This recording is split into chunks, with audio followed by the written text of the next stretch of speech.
I am Sloane Kensington, 30 years old and a corporate litigator. My father spent decades building an elite reputation in the legal world, yet he missed my swearing-in ceremony to the state bar for my stepbrother's baseball game. He sent a single text message saying it was just a formality and I could handle it. That evening he turned on the financial news and saw my face on Bloomberg television, flashing the headline, "Youngest Partner in Firm History." My phone rang 7 times. I did not pick up. Before I tell you how my father's golden boy ended up begging for his freedom in my office the very next morning, let me know where you are watching from in the comments below. Hit like and subscribe if you have ever proven your worth to people who treated you like an afterthought. The mahogany-paneled hall of the State Bar Association echoed with applause. I sat in the second row tracing the gold foil lettering on my swearing-in program. To my left sat the families of the other newly minted attorneys. To my right sat a single empty velvet chair. My phone vibrated in my leather tote. I pulled it out the screen, glowing bright against the dim lighting of the auditorium. The message was from Richard, my father. I read the text twice. It read, "Preston's championship game got moved to this morning. Cannot make the hall. It is just a formality anyway. You can handle it." I did not cry. Crying requires the expectation of something better, and Richard had cured me of expectations long ago. I locked the screen, dropped the phone back into my bag, and stood up as my name echoed through the speakers. I walked across the stage, accepted my credentials, and smiled for the state photographer. The flash blinded me for a second, but my vision had never been clearer. 4 hours later, I stood in federal court. The judge struck his gavel, finalizing an $800 million antitrust settlement. The lead counsel of my firm stepped aside, gesturing for me to take the podium. The victory was absolute, a flawless execution of corporate litigation that I had spearheaded for the past 18 months. Outside the courthouse, cameras waited. A Bloomberg reporter shoved a microphone toward me, asking how it felt to secure the largest corporate payout of the fiscal year. The banner at the bottom of the live broadcast read, "Sloane Kensington, named youngest partner in firm history." I returned to my penthouse apartment that night, poured a glass of Cabernet, and set my phone on the marble island. The screen lit up with incoming calls.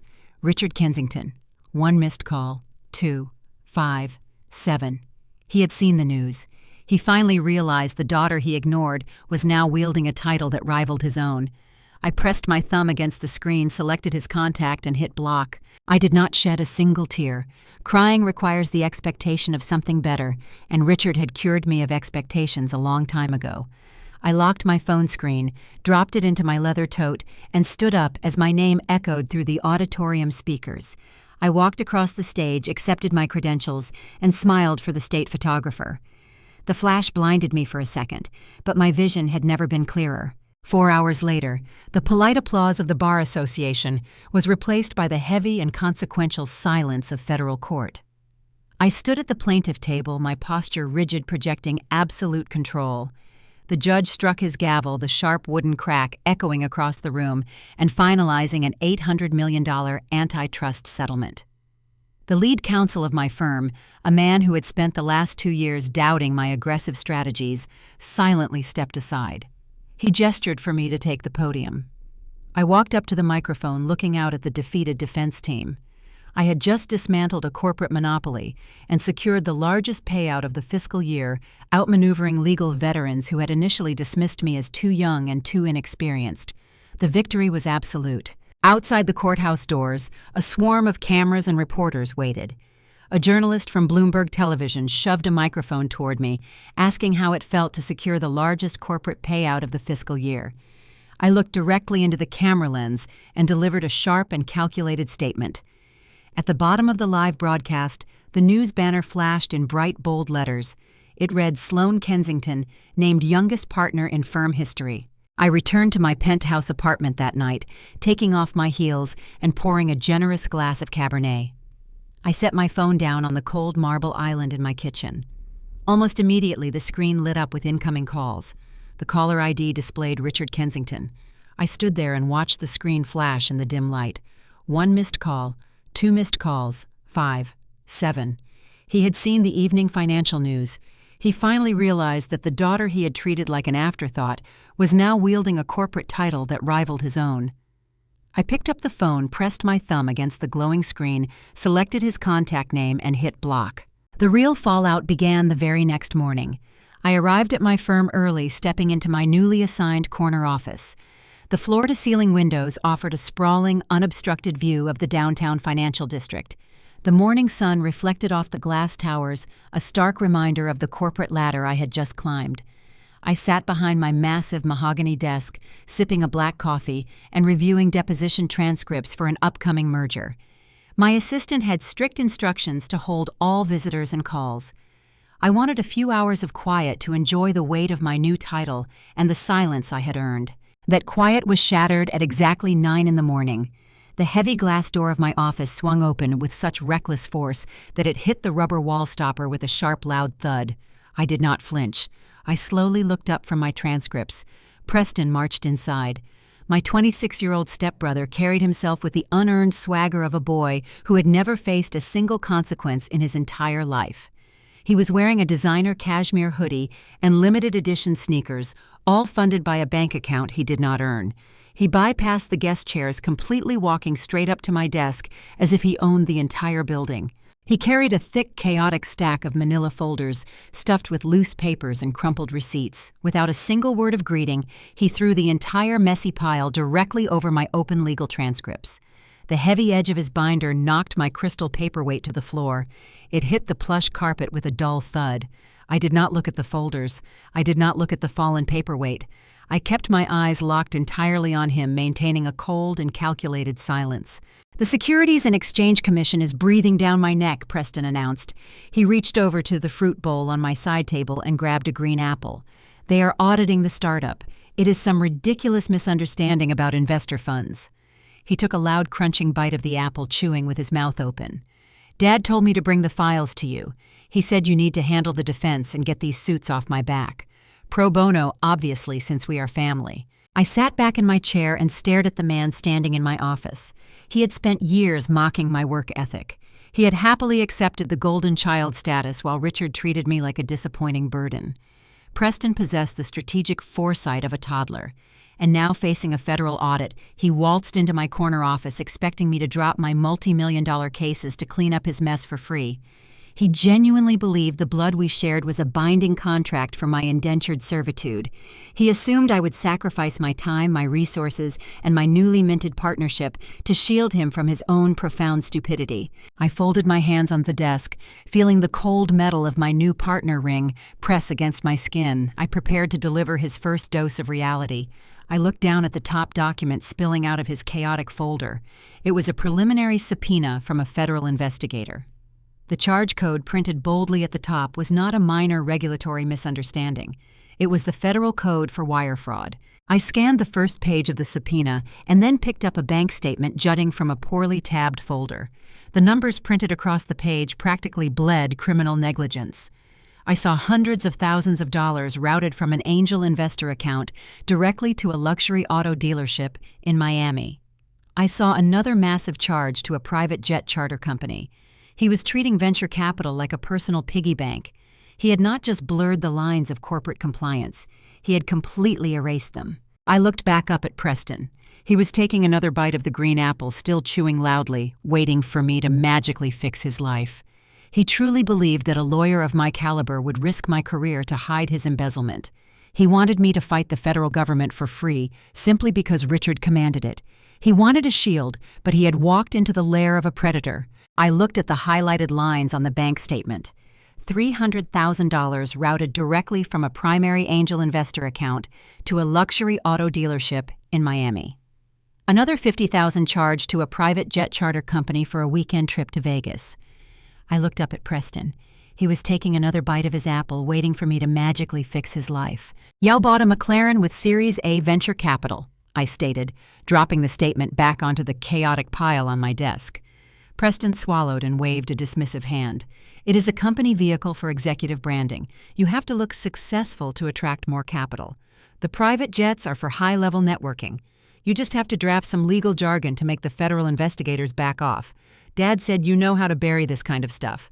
I stared at him, marveling at his absolute detachment from reality. He had taken millions of dollars intended for software development and burned it on a playboy lifestyle. He did not just mismanage the funds. He treated a highly regulated venture capital injection like a personal slush fund. And he stood in my office genuinely believing that his catastrophic felonies were simply a branding strategy that I could erase with a few well-crafted legal motions. "I am a corporate litigator, Preston," I said, keeping my voice dangerously level. "I handle antitrust lawsuits, not petty embezzlement. The federal government has a massive paper trail linking investor deposits directly to your personal luxury assets. You did not blur the lines of corporate compliance. You completely erased them. I am not taking your case." Preston stopped chewing his apple. The arrogant entitlement on his face quickly morphed into a petulant sneer. "You have to take this case," he demanded. "Dad told you to do it." "I blocked his number last night," I replied smoothly, opening my laptop.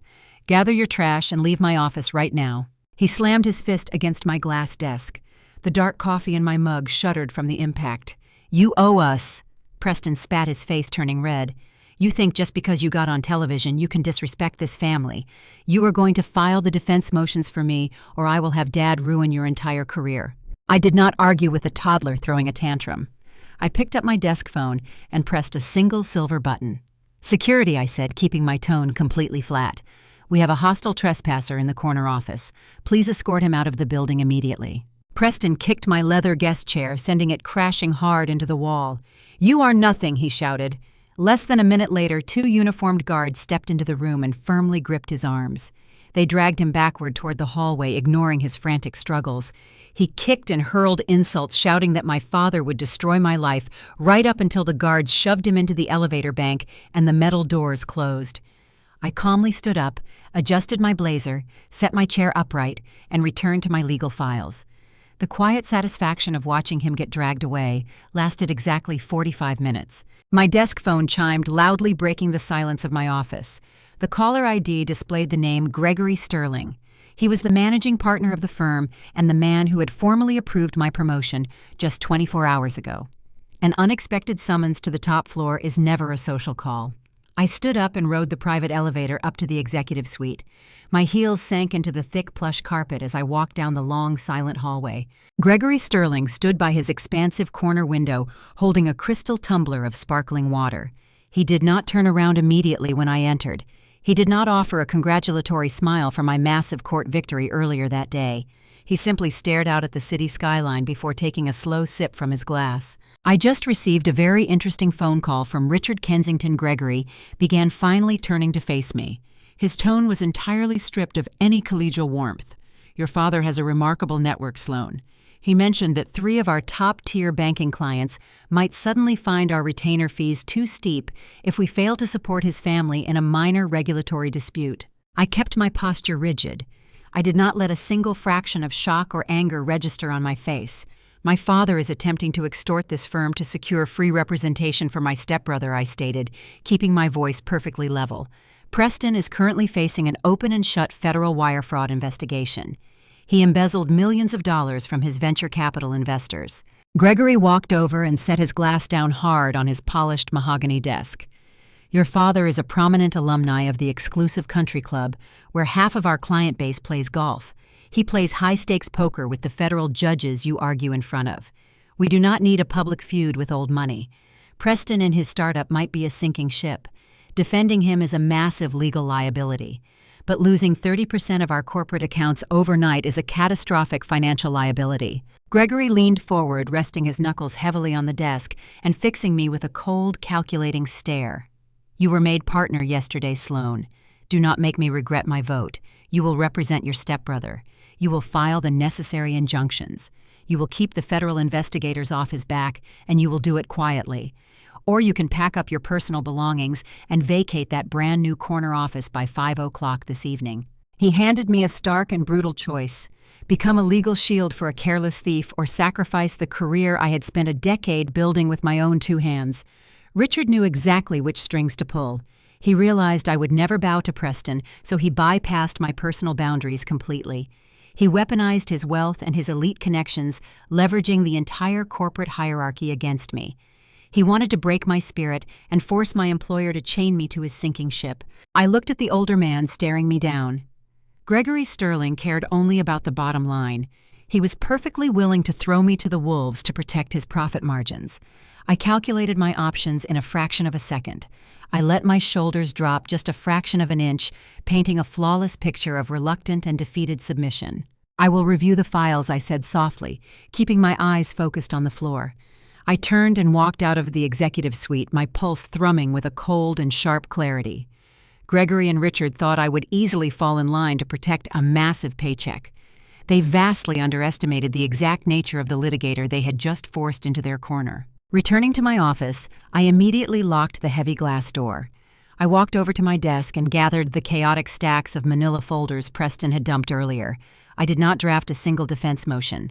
I did not prepare a legal strategy to protect him. Instead, I fed every single bank statement, every investor contract, and every suspicious invoice into my high-speed scanner. I opened a secure encrypted messaging application and attached the massive digital file. I addressed the message to Terrence. Terrence was my brother-in-law, married to my older sister, Vivian.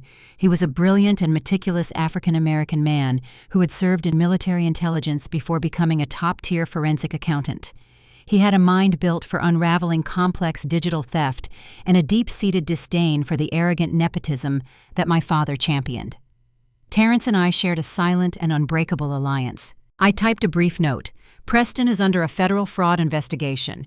Richard just blackmailed my firm into forcing me to represent him. Tear these books apart. Find exactly where every single stolen cent went." I hit send.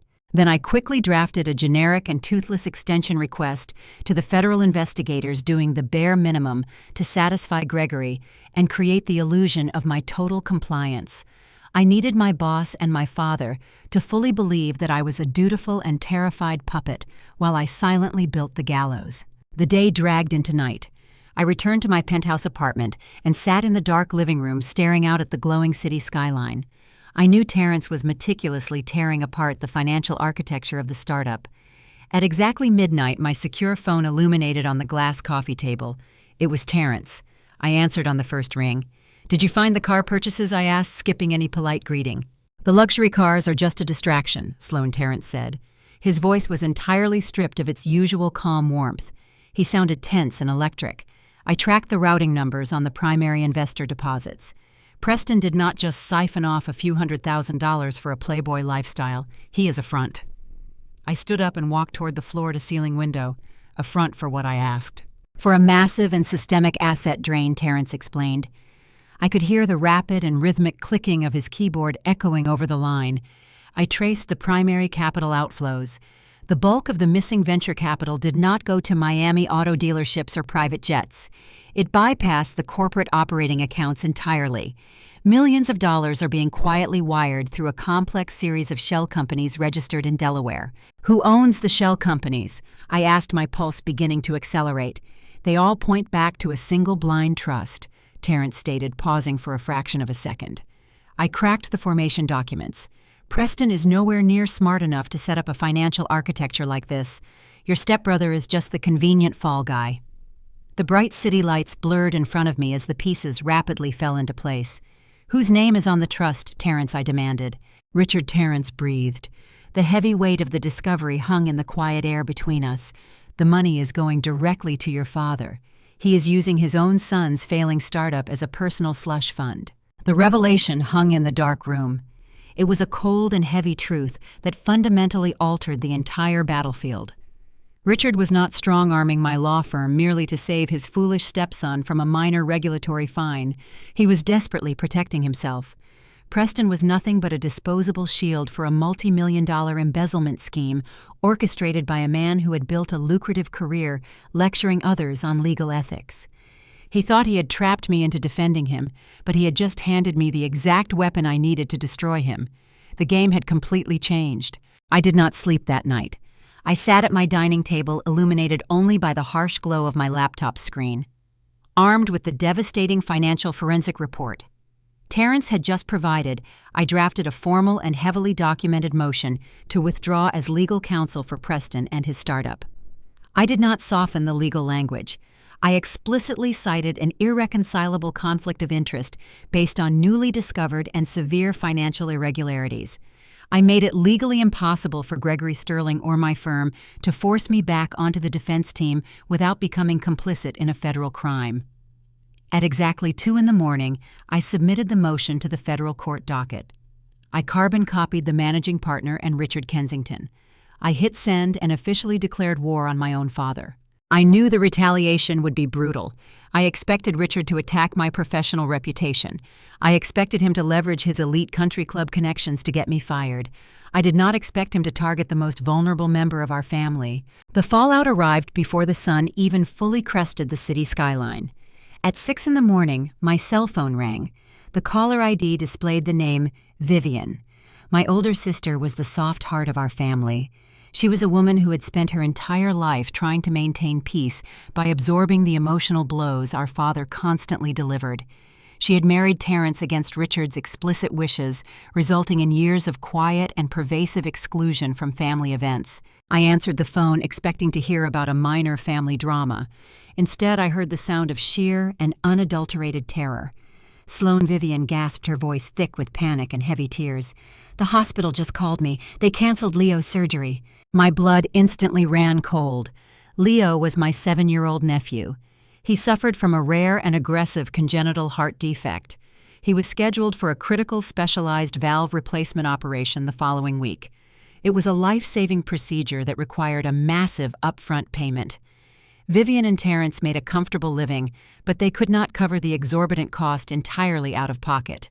The remaining balance was supposed to be heavily subsidized by a generational health trust established by our late grandfather. It was a secure account that Richard legally administered as the primary trustee. I gripped the edge of my kitchen counter. "Why did the hospital cancel the procedure?" I asked, keeping my voice steady to anchor her panic. "The trust administrator declined the payment transfer," Vivian sobbed. The sound of her breaking heart echoed through the phone. "They said the primary trustee placed an immediate and indefinite hold on all medical disbursements, pending a structural financial review. They cut off his funding, Sloane. They are going to let my little boy die." The connection was stark, brutal, and immediate. Richard had received my withdrawal motion in the middle of the night. He realized he could no longer use my career as leverage. So instead of fighting me in a courtroom, he walked into a hospital ward. He weaponized a child's life-saving surgery to force my absolute submission. He was willing to sacrifice his own grandson's life to blackmail me into shielding his offshore accounts. I told Vivian I would fix it. I promised her Leo would get his surgery. I hung up the phone. A cold and absolute fury settled deep into my bones, sharpening my focus into a razor edge. A moment later, my phone rang again. This time it was Terrence. His voice was dangerously low, completely devoid of his usual analytical calm. He sounded exactly like the military operative he used to be. He did not say hello. He told me he was currently driving his truck toward Richard's gated estate. He said he was going to break down the front door and force my father to authorize the medical transfer regardless of the consequences. I ordered him to pull the car over immediately. "Terrence, listen to me," I commanded, projecting every ounce of authority I possessed. "If you confront Richard physically, it will result in a felony assault charge. Richard is a lawyer. He will use his connections to have you arrested and thrown in a cell before noon. You will lose your security clearance. You will lose your career. And you will leave Vivian entirely alone with a sick child who still does not have the money for his surgery." Terrence breathed heavily into the phone. The pure rage radiating from him was palpable over the cellular connection. "He has my son's life in his hands." Sloane Terrence growled, his voice cracking with the agonizing helplessness of a desperate father. "I cannot just sit here and do nothing." "You are not doing nothing," I replied, my voice dropping to a dangerous whisper. "I need your anger channeled into forensic data right now, not violence. I need you behind a keyboard." I told Terrence to trust me. I swore to him on my own life that I would secure the funding for Leo. I promised him that we would not just save his son, but we would completely dismantle the man who dared to threaten him. Terrence let out a long, shaky breath. He agreed to turn the truck around and go back to his wife. I ended the call and walked over to the floor-to-ceiling window of my apartment, looking out at the waking city. Richard truly believed he had cornered me. He believed the overwhelming threat of losing my nephew would instantly break my resolve. He expected me to call him crying, begging for forgiveness, and offering to draft whatever fraudulent defense documents he needed to keep him out of federal prison. He was playing a ruthless and disgusting game of leverage. But he had made one fatal miscalculation. He thought he was dealing with the frightened daughter he used to ignore. He did not realize he had just provoked a litigator who was about to burn his entire empire to the ground. I was not going to surrender. I was going to flip the board entirely. My phone vibrated against the marble counter before I could even fully process my sister's tears. The caller ID displayed Terrence's name. I answered the call and was immediately met with the aggressive roar of a truck engine accelerating hard on the highway. Terrence did not offer a greeting. His voice was dangerously low and entirely stripped of the methodical and analytical calm he usually possessed. He sounded exactly like the military intelligence operative he used to be before he became a forensic accountant. He told me he was exactly 10 minutes away from Richard's gated estate. He stated with chilling precision that he was going to rip the heavy oak front door off its hinges, walk into the study, and force my father to authorize the medical transfer with his bare hands. I ordered him to pull the vehicle over immediately. I did not raise my voice, but I spoke with an absolute and piercing authority. I told him that physical violence was exactly the trap Richard was hoping he would walk into. Richard is a seasoned litigator, I reminded him, my voice cutting through the noise of his engine.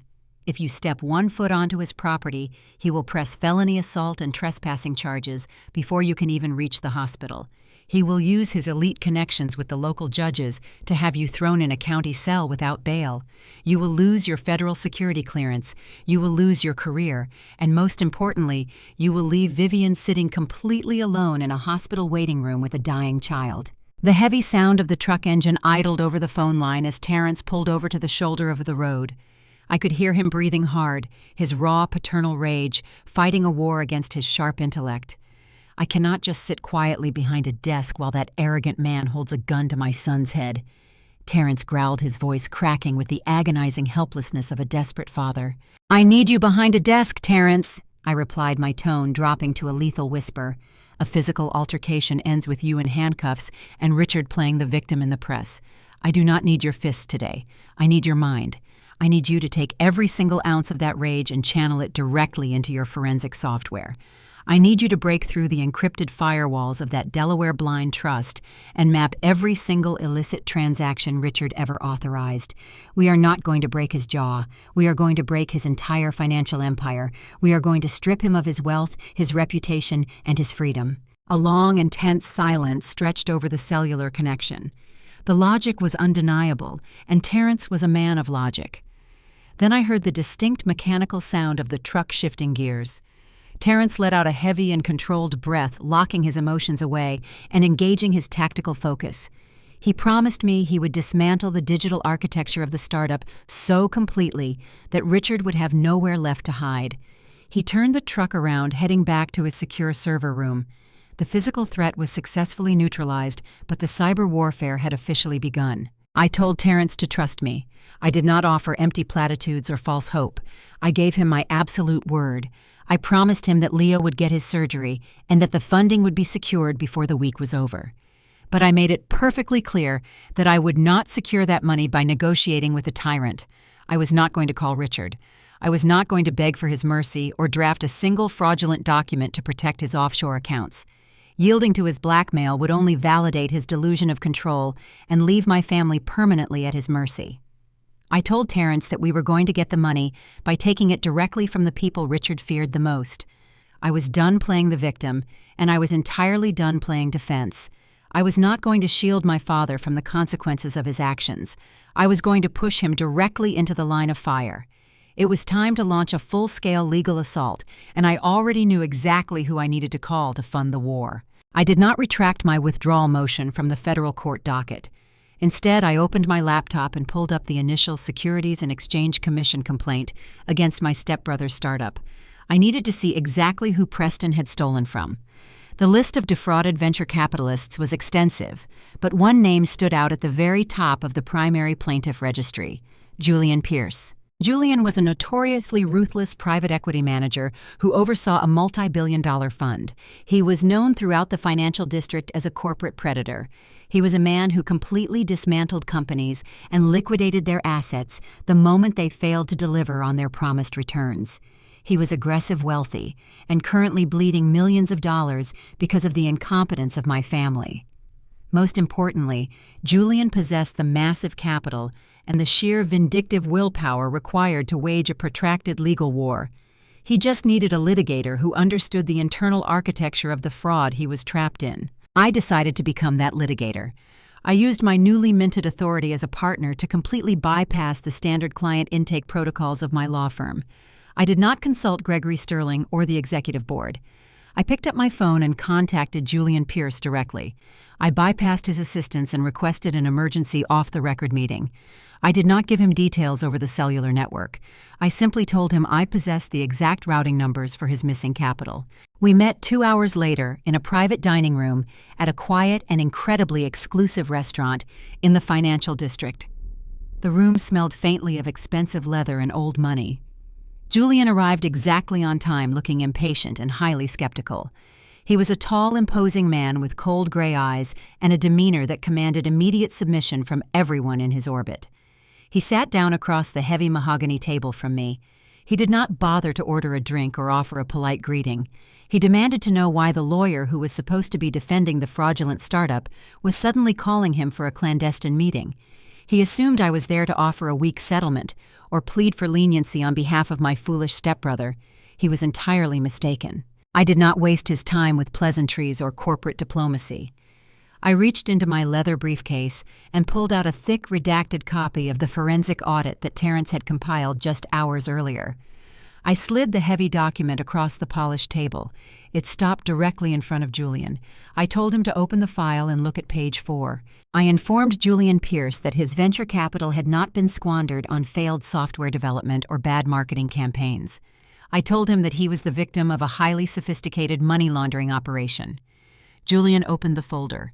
His cold gray eyes scanned the dense financial data, tracing the highlighted lines of code. I walked him through the numbers with clinical precision.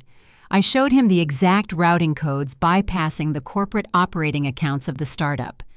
I pointed out how his millions were funneled directly into a series of shell companies registered in Delaware.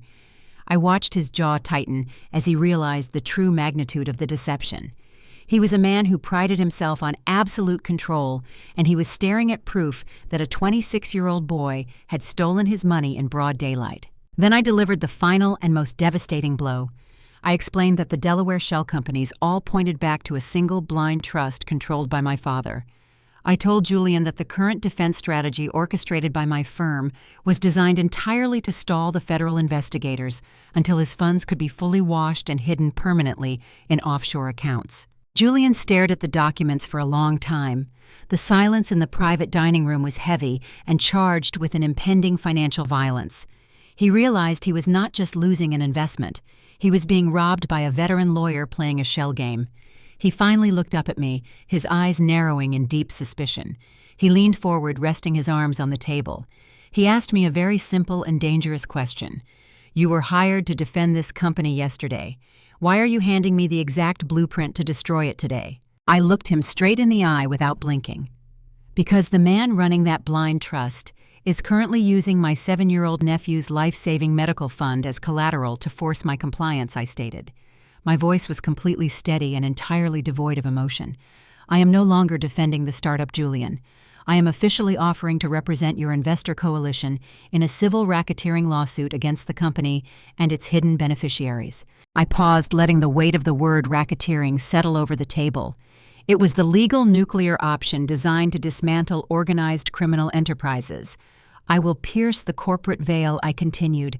"I will drag my father out of the shadows, and I will recover your capital." Julian studied me for a long, heavy moment. The skepticism in his eyes slowly vanished, replaced by a deep and predatory respect. He recognized a fellow shark who had just changed sides on the battlefield. He did not hesitate. He reached inside his tailored suit jacket, pulled out a silver pen, and signed the retainer agreement right there on the dining table. The contract included a massive upfront litigation fund designed to wage a scorched earth legal war. Within 10 minutes of leaving the restaurant, I authorized an emergency transfer from that newly acquired retainer directly to the hospital billing department. By noon, the financial freeze Richard had weaponized against my sister was rendered completely useless. The exorbitant medical fees were paid in full, and Leo's surgery was officially back on the hospital schedule. I had secured the funding not by begging for my father's mercy, but by actively financing his destruction. By 3 o'clock that afternoon, I filed a devastating civil lawsuit in federal court on behalf of the defrauded investors. The filing officially named Preston and his tech startup as a criminal enterprise. I leveraged the forensic evidence to demand an immediate freeze on all assets connected to the corporate accounts. The federal judge reviewing the overwhelming financial data signed the injunction without a single moment of hesitation. The court order effectively paralyzed the entire operation. Preston was instantly cut off from his stolen funds, and the offshore transfers were completely blocked. I had crossed the battlefield. I was no longer the reluctant defender. I was the prosecuting executioner. At 7 o'clock that evening, I sat in my quiet apartment nursing a glass of bourbon. My cell phone illuminated on the coffee table. A text message arrived. The sender was Richard. I opened the message, watching the bright screen in the dark room. The text was brief, arrogant, and laced with absolute venom. It read, "You actually filed a suit against your own family. You think you are clever, Sloan. You have breached attorney-client privilege. I will have the State Bar Association strip your license by Monday morning. You will never practice law again." I was attempting to weaponize legal ethics against me. He assumed I had used privileged information obtained during my brief tenure as defense counsel. He was still desperately trying to intimidate me into submission. I set my glass down on the table. I picked up the phone and typed a simple and legally flawless reply. I never signed a representation agreement with Preston, so no privilege exists. Furthermore, the evidence I filed came directly from an independent forensic audit. See you in court, Richard. I hit send. The line went silent. The opening shot had been fired, and there was no retreating now. The very next morning, the reality of the asset freeze set in. Richard realized he could not intimidate a federal judge, and he could not bully the financial investigators. His towering arrogance was quickly replaced by sheer panic. Less than 24 hours after I filed the racketeering lawsuit, my office phone rang. The voice on the other end was not yelling. It was a manufactured and desperate olive branch. Richard invited me along with Vivian and Terrence to a private dinner that evening at an exclusive Michelin-starred restaurant in Manhattan. He framed it as a necessary family discussion to resolve our unfortunate misunderstandings and ensure Leo received his medical care. I knew it was a trap. Richard never offered peace unless he was holding a knife behind his back. But I accepted the invitation anyway. I needed to see exactly how desperate he had become. I arrived at the restaurant wearing a tailored charcoal suit. The private dining room was opulent, smelling faintly of truffles and old money. Richard sat at the head of a long mahogany table. Diane, my stepmother, sat to his right, wearing a string of pearls and an expression of practiced and weary martyrdom. Vivian and Terrence sat across from them. Terrence looked like a coiled spring. His broad shoulders were tense, and his eyes were fixed firmly on Richard. He sat close to Vivian, projecting a silent and immovable barrier of protection around his wife. No one touched the expensive wine poured into the crystal glasses. My father began the conversation with a tone dripping with forced warmth. He told us that families should not wage war against one another. I took my seat at the far end of the table and did not even unfold my napkin. I told him to skip the preamble and present his offer. Diane leaned forward, her eyes brimming with sudden theatrical tears. She pleaded with me, saying Preston made foolish mistakes, but a federal lawsuit would destroy his young life. She played the grieving mother flawlessly. But I remembered how she had smirked when Richard used to exclude Vivian and Terrence from our family holidays. Her tears were just currency spent only when she needed a return on investment. Richard reached into his tailored jacket and retrieved a thick cream-colored envelope. He slid it down the length of the polished table until it stopped directly in front of me. He stated that inside the envelope was a certified cashier's check for $2 million payable jointly to Terrence and myself. Furthermore, he announced that the medical hold on the health trust had been completely lifted. He promised that the funds for Leo's surgery were ready to be transferred to the hospital first thing the next morning. He still did not know that I had already secured the funding through the investor coalition. He firmly believed he was still holding my nephew's life hostage. Terrence shifted in his chair, his eyes narrowing. He asked Richard what the price was for the money. He stated clearly that a man like Richard does not hand out $2 million without a heavy hook. Richard offered a small, placating smile. He claimed it was just an insurance policy for family harmony. He slid a second thin document across the table. He said he simply needed me to withdraw the civil lawsuit and step down as the legal counsel for the private equity investors. He also needed Terrence to hand over the original digital files containing the forensic audit of the startup. Finally, he asked us both to sign the non-disclosure agreement resting on the table. He promised that once we signed, the check was ours and Leo would get his surgery. He wanted us all to walk away clean. Vivian looked at me, her eyes desperate and terrified. She was willing to accept any compromise to save her son. I did not look at the check. I picked up the contract and began reading the fine print. Richard expected me to scan the confidentiality clauses and sign blindly, overwhelmed by the financial incentive and the emotional weight of my nephew's life. He assumed the panic would override my legal training. But I am a corporate litigator. I read the fine print. I flipped past the standard non-disparagement clauses and reached page 4. A specific paragraph buried under a dense wall of text regarding digital data transfer caught my eye. Section 4, paragraph B. The legal jargon was highly convoluted, designed to confuse a layperson, but to me the implications were brutally and terrifyingly clear. The clause explicitly required the signatories, meaning Terrence and myself, to formally acknowledge that we had illegally accessed, downloaded, and distributed proprietary corporate data belonging to the startup without authorization. By signing the agreement, we would not be guaranteeing our silence. We would be formally confessing to committing corporate espionage and data theft. Richard was not buying our silence. He was purchasing a signed felony confession. If we signed this contract, the $2 million check would not be viewed by a court as a settlement. It would be legally classified as extortion money. Richard could take this signed document straight to the district attorney tomorrow morning and have Terrence and me arrested for blackmail and corporate theft. He would permanently neutralize the forensic audit, eliminate the federal lawsuit, and ensure we went to state prison while he kept his offshore accounts perfectly safe. I closed the contract. I looked down the length of the table at my father, marveling at the sheer, unadulterated malice of his strategy. "You really think I am that stupid, Richard?" I asked softly. My quiet tone sliced through the heavy tension in the dining room. My father's manufactured smile faltered. "Excuse me," he asked. I held up the document, Section 4, paragraph B. I stated, my voice echoing off the mahogany walls. "This is not a non-disclosure agreement. This is a confession to corporate espionage and extortion. If we sign this, you can hand it to a prosecutor and have us indicted by the end of the week. You are trying to frame us to protect your blind trust." Terrence's eyes went wide. He snatched the document from my hand and scanned the clause. His face darkened with absolute fury.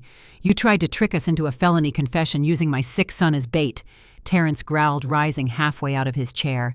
Vivian gasped, covering her mouth in pure horror. Richard slammed his hand on the table, completely discarding his diplomatic facade. "You hacked into a private company server," he shouted, his face reddening. "You stole financial data. You are already criminals. I am offering you a way out before I destroy you both. Sign the paper or Leo dies waiting for a charity handout." I did not yell back. I calmly took the contract from Terrence's hand. I gripped the thick, expensive paper and ripped it directly down the middle. I tore it again, dropping the shredded pieces onto the pristine white tablecloth. "We do not need your blood money, Richard," I said, picking up my purse. "I already secured the funding for Leo through the private equity investors this afternoon. His surgery is fully paid for." I turned toward the heavy dining room door, telling Vivian and Terrence it was time to leave. Richard roared in absolute frustration. He realized his master plan had just collapsed into a pile of shredded paper. "Diane, do something," he commanded. Diane stood up quickly, rushing toward me to block the exit. She grabbed my arm, but I pulled away sharply. Suddenly, Diane gasped loudly. Her eyes widened in exaggerated panic. She clutched her chest with both hands, her fingers digging into the fabric of her expensive silk blouse. She let out a high-strained wheeze and collapsed onto the hardwood floor of the private dining room. She lay there, gasping dramatically, her hand reaching out toward Richard. "My heart," she cried out. Her voice was remarkably strong for a woman allegedly experiencing sudden cardiac arrest. "Richard, my heart." Richard immediately dropped to his knees beside her. He did not check her pulse. Instead, he looked up and shouted for a waiter to call an ambulance.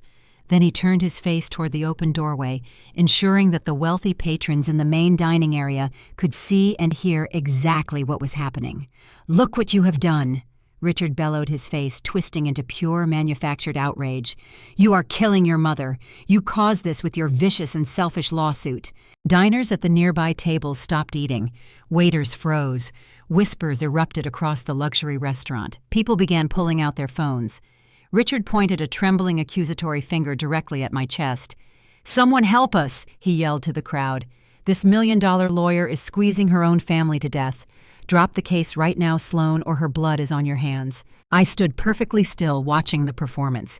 He was using a staged medical emergency to publicly shame me into submission. He was leveraging the audience, hoping the immense public pressure of causing my stepmother's death would force me to capitulate and sign a new agreement. The restaurant manager rushed into the room with a phone in his hand, and panic etched across his face. The trap had sprung, but the snare was built on a pathetic lie. The Wall Street Journal article ignited a massive firestorm.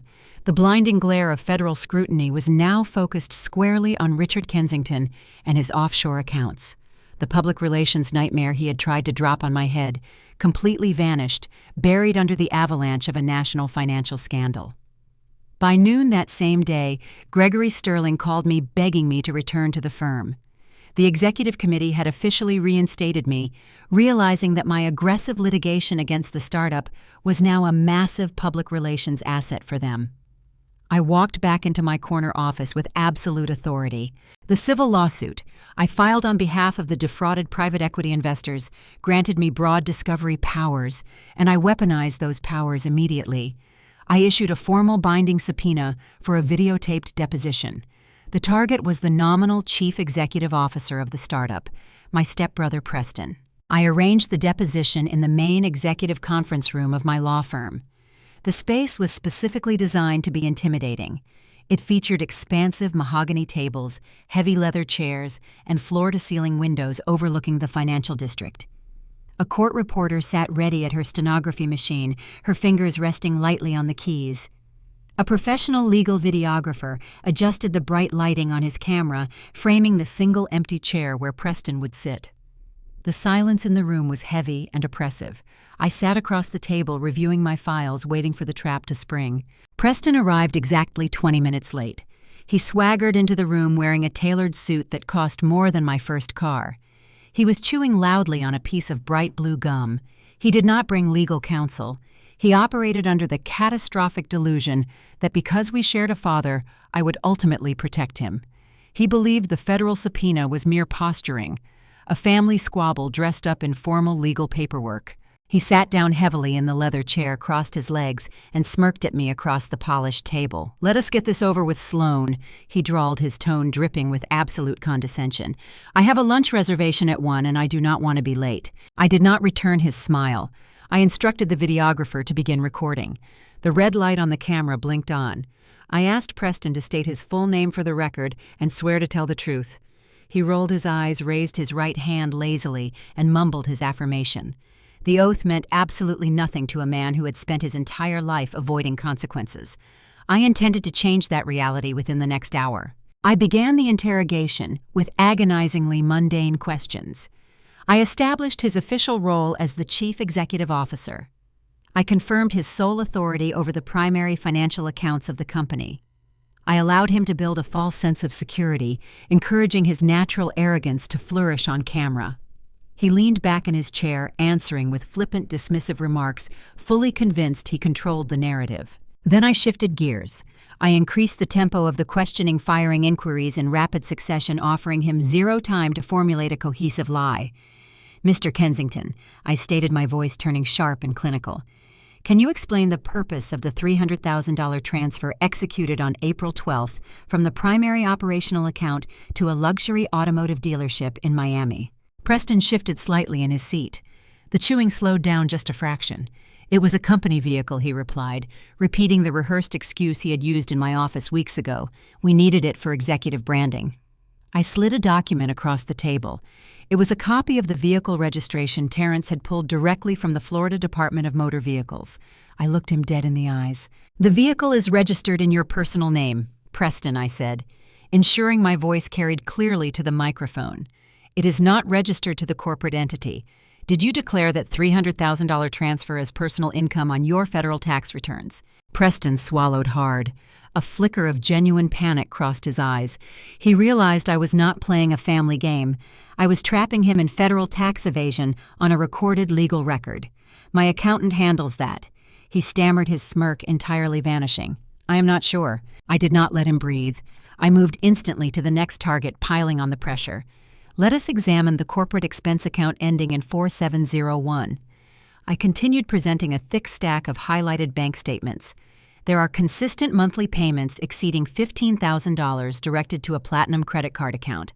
Can you verify the owner of that credit card? Preston stared at the highlighted statements. The color began to drain rapidly from his face. Those are legitimate business expenses, he argued, his voice losing all of its previous confidence. Client dinners, travel arrangements. I pulled out a secondary document. It was a forensic trace Terrence had executed, completely bypassing standard bank privacy shields. The credit card belongs to your mother, Diane Kensington.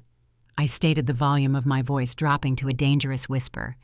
Are you testifying under oath that your mother's weekly purchases at high-end boutiques and luxury spas in Beverly Hills were essential business expenses for a tech startup? Are you admitting on camera to embezzling investor capital to pay off your mother's personal credit card debts? Preston gripped the edge of the mahogany table. The chewing stopped entirely. He looked around the large room, suddenly hyper-aware of the court reporter typing every single incriminating syllable and the red light of the camera recording his absolute terror. He was drowning in his own lies, and he knew it. I do not know what you are talking about, Preston shouted, his voice cracking with fear. I authorize the overall budget. I do not micromanage every single receipt. I leaned forward, resting my elbows on the table and fixing him with an unwavering stare. Regarding overall budget management, I said smoothly, retrieving the transaction log from the Wall Street Journal leak. Can you explain the $5 million wire transfer executed just days ago, routed through Delaware shell companies, and deposited into an offshore account in the Cayman Islands? Preston stared at the transaction log as if it were a venomous snake.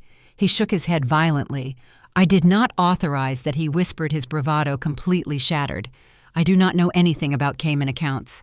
The IP address that initiated the transfer traces directly to your father's private estate, I countered, ruthlessly. Are you testifying under penalty of perjury that you did not authorize the movement of $5 million in stolen investor capital while under active federal investigation? Preston was entirely trapped. If he claimed he authorized the transfer, he confessed to international money laundering. If he denied it, he threw his father directly under the federal bus. The silence in the room stretched thick and suffocating, broken only by the rhythmic clacking of the stenography machine. Tears of panic filled his eyes. He realized I was not going to protect him. I was going to bury him. I slid a thick stack of bank statements across the polished mahogany table. The papers fanned out directly in front of Preston. Every single page was covered in bright yellow highlights marking transactions that bled criminal negligence. I did not give him a moment to breathe. I pointed my pen at the first highlighted row. Look at the corporate expense account, ending in 4701. I commanded, my voice slicing through the heavy silence of the conference room. There are consistent monthly payments exceeding $15,000 directed to a platinum credit card account. Can you verify the owner of that credit card, Preston? Preston stared at the numbers. The confident swagger he had brought into the room was entirely gone. He shifted in his heavy leather chair, pulling nervously at the collar of his expensive suit. Those are legitimate business expenses, he stammered. Client dinners, travel arrangements. You know how the tech industry works, Sloan. I do know how the industry works, I replied, keeping my tone glacial. That is exactly why I had my forensic accountant trace the routing numbers, completely bypassing your standard bank privacy shields. I pulled a secondary document from my briefcase and placed it squarely on top of the pile. The credit card belongs to your mother, Diane Kensington. Preston froze. The color drained from his face, leaving him a pale and sickly white. I leaned forward, resting my elbows on the table, and locked my eyes onto his. Are you testifying under oath? I asked, the volume of my voice dropping to a dangerous whisper that echoed clearly into the recording microphone. Are you testifying that your mother's weekly purchases at high-end boutiques and luxury spas in Beverly Hills were essential business expenses for a software startup? Are you admitting right now, on a federal legal record, to embezzling venture capital to pay off your mother's personal credit card debts? Preston gripped the edge of the table. His knuckles turned stark white. He looked wildly around the room. He saw the court reporter typing every single incriminating syllable. He saw the red light of the camera recording his absolute terror. He was drowning in his own arrogance, and he finally realized that I was holding his head under the water. "I do not know what you are talking about," Preston shouted, his voice cracking into a high-pitched whine. "I authorize the overall budget. I do not micromanage every single receipt. My dad told the accounting firm what to do." "You are the chief executive officer," I fired back instantly, offering him zero room to retreat. "Ignorance is not a legal defense against wire fraud. If you sign the ledger authorizations, you are going to federal prison. So let us talk about the big authorizations." I reached into my bag for the final folder. "Let us discuss the massive capital flight you executed exactly 2 days ago." Preston shook his head violently. Sweat beaded on his forehead. "I did not authorize any capital flight," he pleaded, his breathing turning ragged and shallow. "I swear to God, Sloan, I did not do it." I opened the folder, then explained the $5 million wire transfer routed through Delaware shell companies. I demanded, pushing the transaction log directly toward him. "Explain exactly where the money went, Preston." "I do not know," he cried out, throwing his hands up in complete surrender. "I do not touch the offshore stuff. I do not know anything about the hidden accounts in the Caymans. My dad does all of that. He told me to just sign the formation papers and look the other way. I did not move the $5 million. I was breaking. The immense psychological pressure was crushing him. He had just admitted to knowing about the Cayman Island accounts on a sworn legal record. He was one single sentence away from completely throwing Richard under the federal bus and confessing to the entire international money laundering syndicate. I took a slow breath and opened my mouth to deliver the final fatal question that would lock him in a federal cell forever. Before Preston could speak another word, the heavy oak doors of the conference room burst open with explosive force. The sudden noise echoed like a gunshot, cutting through the tense silence. I turned my head slowly. Richard Kensington stormed into the room. His face was a mask of unadulterated fury, flushed a dark and dangerous red. He was flanked by 2 older men in immaculate, expensive suits. I recognized them instantly. They were senior partners from a rival corporate defense firm renowned for their aggressive, scorched-earth litigation tactics. Richard marched directly to the head of the mahogany table and slammed his hand flat against the polished wood. "This deposition is over," Richard roared, his voice trembling with rage. He ordered the videographer to shut the camera off immediately. The videographer paused, looking to me for direction. I held up a hand, signaling him to keep rolling. Everything Richard did now was on the federal record. "You are conducting an illegal and malicious interrogation," Richard spat. He claimed I was weaponizing a civil lawsuit to pursue a personal vendetta against my own family. He declared that the entire proceeding was tainted by a severe conflict of interest, and he was shutting it down right now. The lead defense attorney stepped forward, attempting to project an aura of calm and overwhelming superiority. He looked down at me, expecting absolute compliance. He told me that if I did not cease the interrogation immediately, they would submit a formal grievance to the State Bar Association before noon. He stated my personal vendetta violated every ethical standard of legal representation. He demanded I terminate the session, or they would ensure I was permanently disbarred. They thought they could intimidate me with volume and legal threats. They assumed the mere presence of high-priced defense counsel would force me to back down and release their golden boy. They believed they were still in control of the narrative. They were severely mistaken. The lead defense attorney stepped forward, adjusting his silk tie with practiced arrogance. He looked at me with a patronizing smirk, clearly expecting me to wither under his manufactured authority. He spoke in the slow and deliberate tone of a man who was used to bullying junior associates into absolute submission. "Miss Kensington," he began, his voice echoing in the large conference room, "we officially represent Preston Kensington and the corporate entity of his startup. We are filing an immediate emergency injunction to halt this deposition and have your subpoena quashed on the grounds of prosecutorial misconduct.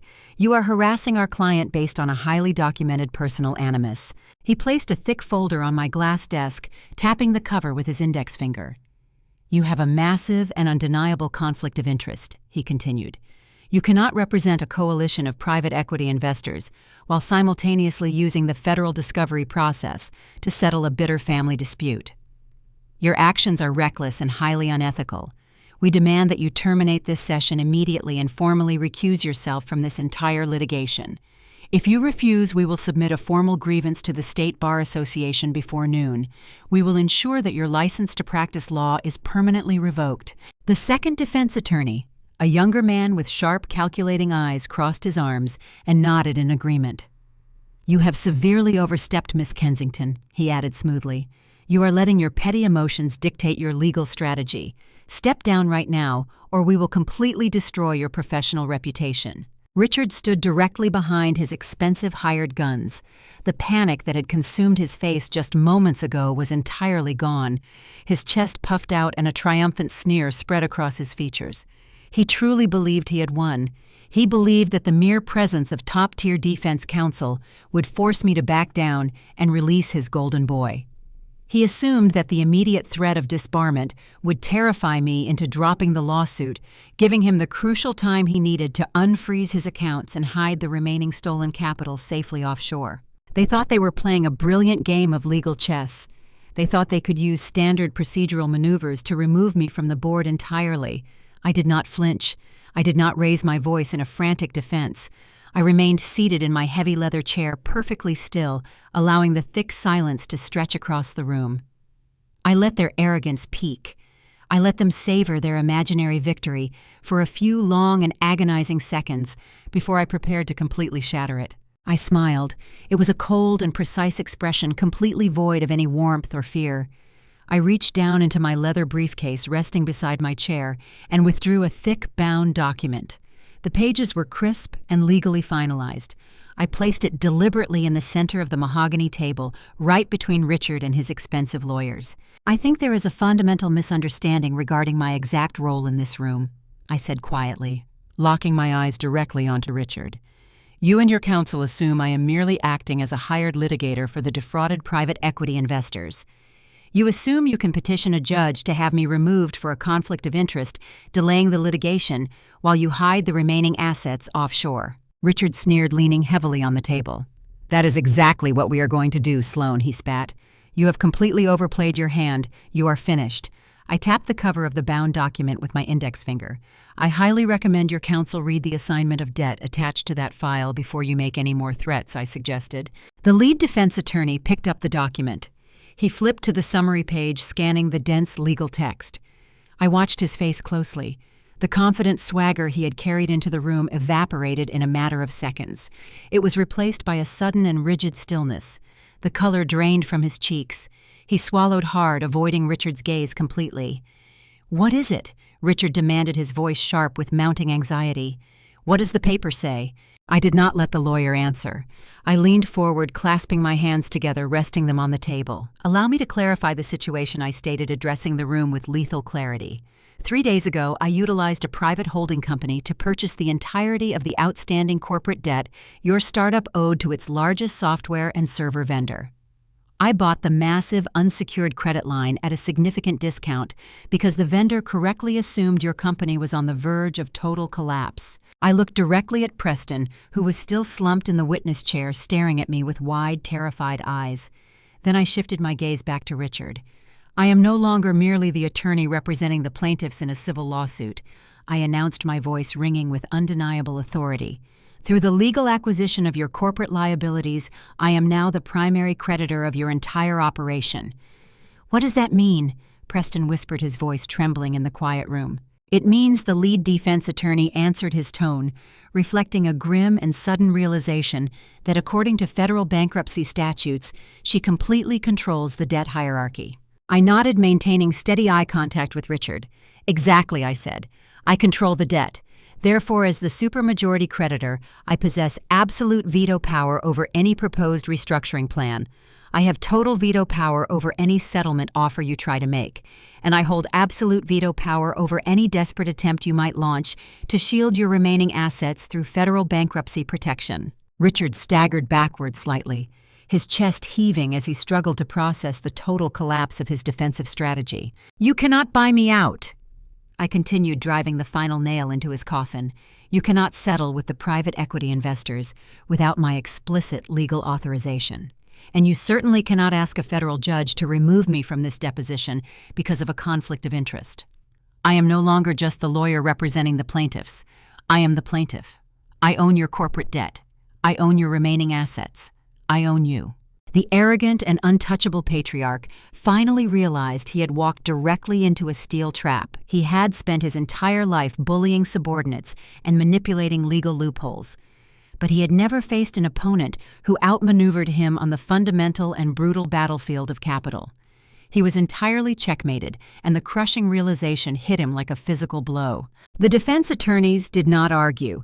They recognized a completely lost cause. They swiftly closed their briefcases and ushered a catatonic Preston toward the door. Richard lingered for a moment, standing at the end of the mahogany table. He had lost the legal battle. He had lost the financial leverage. His golden son was facing an imminent federal indictment. He was a cornered animal, and I knew from years of living under his roof that a cornered Richard Kensington was the most dangerous kind of predator. He slowly raised his head. The chaotic desperation in his eyes morphed into a cold and unhinged malice. He realized he could not defeat me on the battlefield of capital or corporate law, so he decided to destroy the very foundation of my existence. He decided to play his final and most devastating card. "You think you have won, Sloane." Richard rasped his voice, dropping to a venomous whisper that echoed in the empty space between us. "You think buying this debt makes you untouchable, but you forgot who taught you how to play this game." He leaned forward, planting his hands on the table. "Do you remember the Vanguard antitrust litigation 3 years ago?" he asked. My posture remained rigid, but a sudden chill ran down my spine. The Vanguard case was my first major victory as a junior associate. It was the complex lawsuit that launched my entire career and proved my worth to the executive board. "I still have a lot of friends at the State Bar Association." Richard continued, a twisted and desperate smile creeping across his face. "And it would be a terrible tragedy if 2 of my former clerks suddenly submitted sworn affidavits tomorrow morning, claiming that you facilitated a massive cash bribe to the presiding judge to secure that favorable ruling." I stared at him, processing the sheer and terrifying audacity of his threat. He was going to fabricate a felony. He was going to commit blatant perjury using his old connections and loyal former subordinates to create a fake paper trail.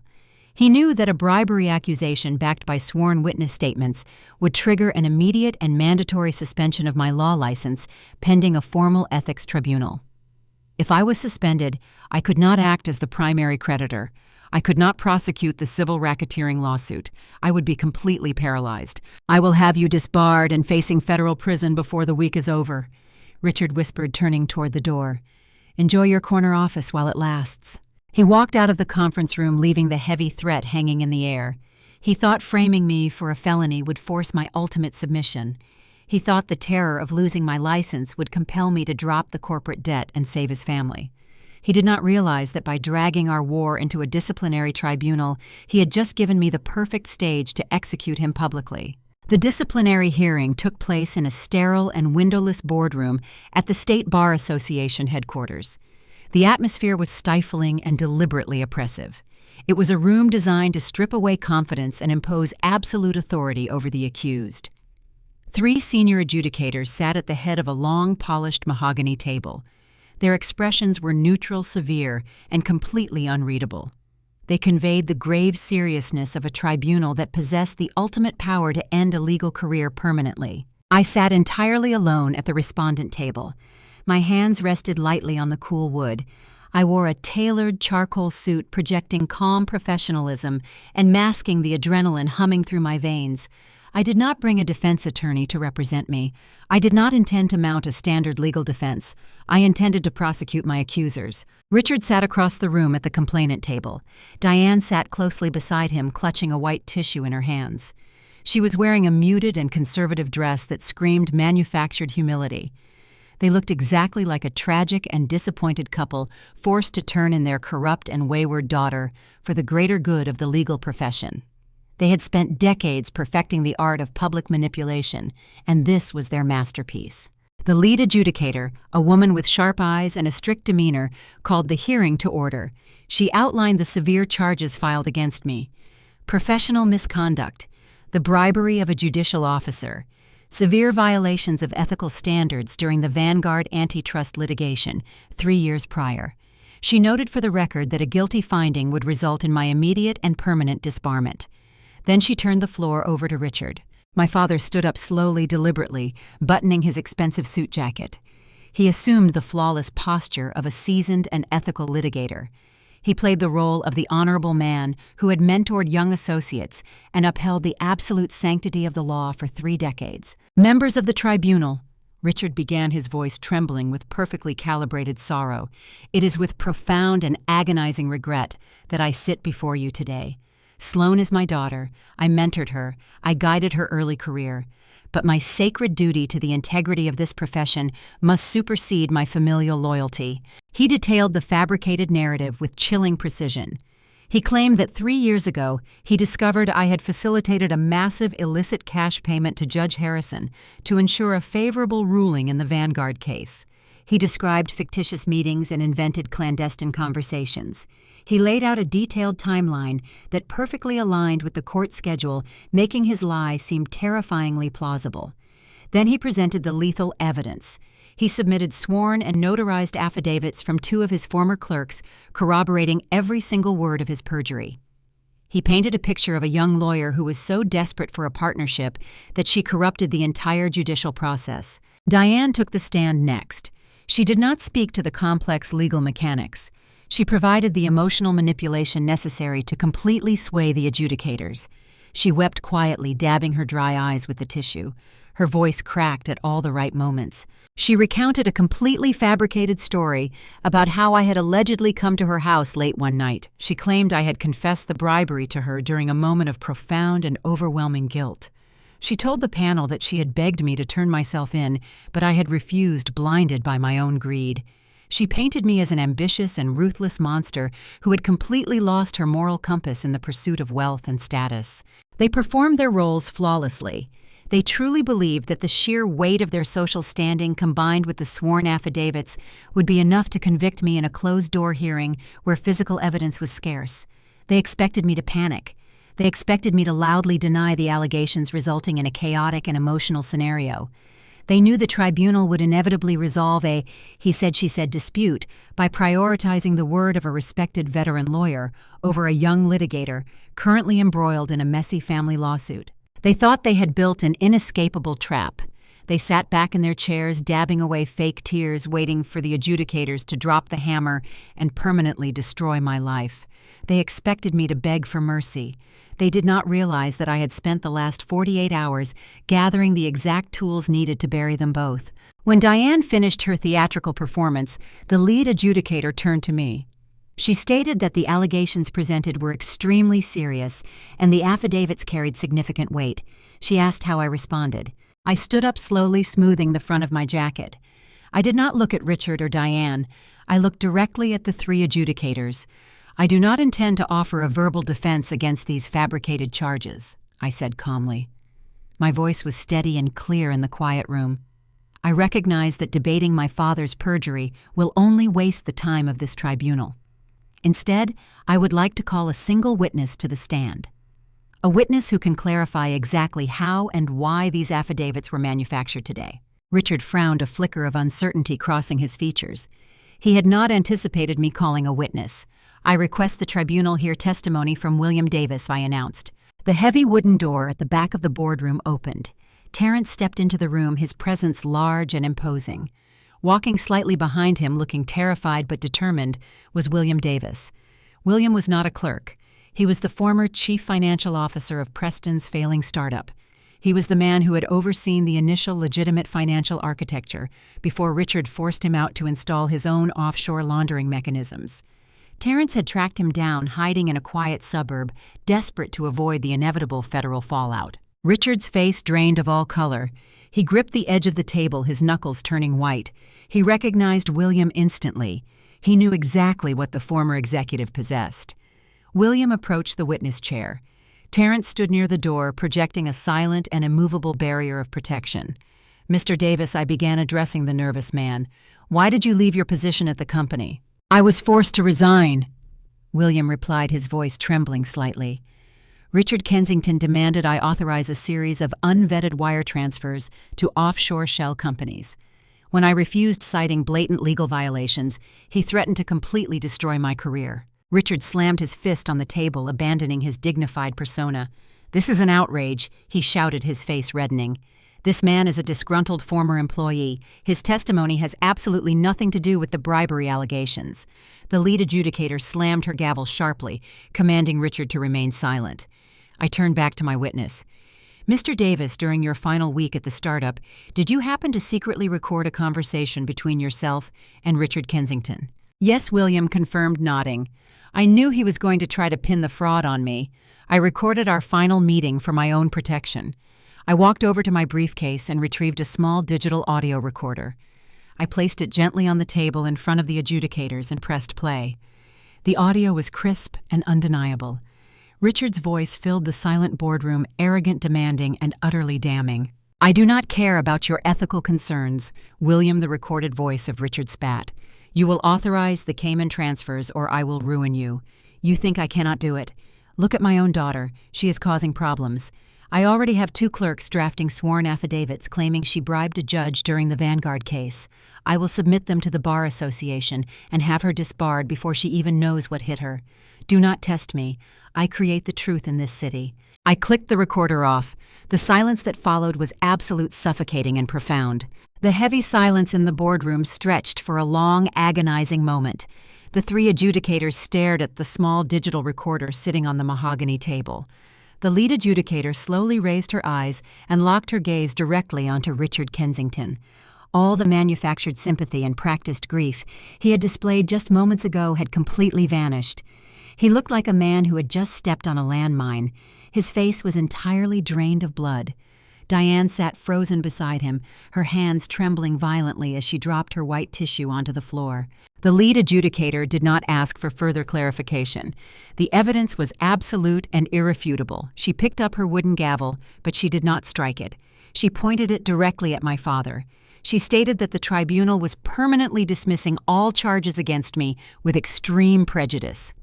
Then she announced that the State Bar Association was immediately forwarding the unedited audio recording and the fabricated sworn affidavits directly to the district attorney. Richard tried to speak, but his voice completely failed him. He opened his mouth, but no sound came out. He knew exactly what this meant. He was a veteran lawyer, and he understood the brutal mechanics of his own destruction. The lead adjudicator told him clearly that they were formally recommending criminal charges. She stated that he would be facing an immediate arrest warrant for severe perjury and criminal extortion. He had walked into this hearing expecting to strip away my legal license and force my absolute surrender. Instead, he had just handed the state prosecutors the exact weapon they needed to put him in a federal cell. The trap he spent weeks building for me had just snapped shut around his own neck. He was no longer a respected litigator or an untouchable patriarch. He was just a terrified criminal waiting for the police to arrive. I picked up my briefcase and walked out of the room, leaving him to face the total collapse of his entire empire. The news of the tribunal leaked through the back channels of the financial district faster than a wildfire. Preston received the phone call from his panicked defense attorney just after midnight. The message was devastatingly simple. Richard Kensington was facing a massive federal indictment for perjury and extortion. The district attorney was already drafting the arrest warrants. The untouchable patriarch of the family had fallen, and he was taking the entire corrupt empire down with him. Preston sat alone in his luxury penthouse, staring blankly at the sprawling city skyline. The heavy glass of bourbon in his hand was trembling violently. He realized with absolute terrifying clarity that his father could no longer protect him. There would be no high-priced legal defense. There would be no backroom deals or intimidation tactics to save him. The federal investigators were coming for the chief executive officer next, and they were going to put him in a concrete cell for the rest of his natural life. Preston knew he had to run. He had to flee the country before the sun came up and the travel bans were officially enacted. But a man cannot vanish into the international ether without capital. The massive offshore accounts in the Cayman Islands were completely frozen by my racketeering lawsuit. The corporate credit cards were dead. The domestic bank accounts were under active federal surveillance. He had absolutely nothing except for one final desperate lifeline. During the initial stages of the financial fraud, Preston had skimmed a significant portion of the stolen venture capital and converted it into untraceable cryptocurrency. He had locked those digital funds inside a physical cold storage wallet on a heavily encrypted hard drive. It was his ultimate insurance policy. The only problem was the physical location of that drive. It was no longer sitting in the safe at the corporate headquarters. It was sitting in a forensic server room inside the quiet suburban home of my brother-in-law, Terrence. Terrence had confiscated the hardware during his initial digital audit, and he still had it locked away. Preston did not have a plan. He was operating on pure adrenaline and absolute animal terror. He changed out of his expensive tailored suit and put on a dark hooded sweatshirt. He took the elevator down to the private garage and got into his sleek sports car. He drove recklessly through the empty city streets, pushing the engine far past the legal speed limit. His heart pounded against his ribs like a sledgehammer. Every single pair of headlights in his rearview mirror looked like a federal patrol car coming to arrest him. He was a spoiled corporate prince who had never faced a real consequence in his entire life, and the sheer weight of reality was crushing his mind. He arrived in Terrence and Vivian's quiet suburban neighborhood just after 2 a.m. The streets were pitch black and completely silent. The manicured lawns and family homes looked entirely peaceful under the pale moonlight. Preston parked his expensive car 2 blocks away, hiding it beneath the heavy shadows of a large oak tree. He stepped out into the freezing night air. He popped the trunk of his vehicle and reached inside. His trembling hands bypassed the golf clubs and grabbed a heavy, solid steel crowbar. The cold metal felt entirely alien in his soft, manicured hands. He was a man who used ink pens and digital routing numbers to commit his crimes. He had never engaged in physical violence, but the overwhelming fear of federal prison drove him forward.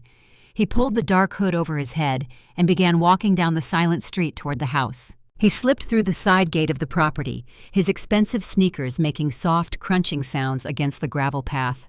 He moved like a shadow across the backyard, avoiding the patches of moonlight. He approached the rear of the house. He knew the layout. He knew Terrence kept his forensic computers in the converted guest bedroom on the ground floor. Preston crept up to the heavy glass sliding door of the back patio. He pressed his face against the cold glass, peering into the pitch-black living room. The house was completely silent. He assumed Terrence and Vivian were fast asleep upstairs, exhausted by the emotional turmoil of the past week. Preston raised the heavy steel crowbar. His breathing was loud and ragged, echoing in his own ears. He wedged the flat, curved edge of the tool into the narrow gap between the sliding door and the metal frame. He gripped the heavy steel handle with both hands and pushed his entire body weight against it. The metal frame groaned in protest. The sound was deafening in the quiet night. Preston gritted his teeth and pushed harder, driven by pure, desperate panic. With a sharp and violent crack, the locking mechanism completely shattered. The heavy glass door slid open with a soft hiss. The cool night air rushed into the warm living room. Preston stood entirely still for a long, agonizing moment, clutching the crowbar tight against his chest. He listened carefully for any sounds of movement upstairs. There was nothing but the steady humming of the refrigerator in the kitchen. He had breached the perimeter. He stepped carefully over the threshold, moving out of the cold night and directly into the dark, quiet house, completely unaware that he had just made the biggest and most fatal mistake of his entire life. Preston took one careful step into the dark living room and falsely assumed he had successfully outsmarted everyone.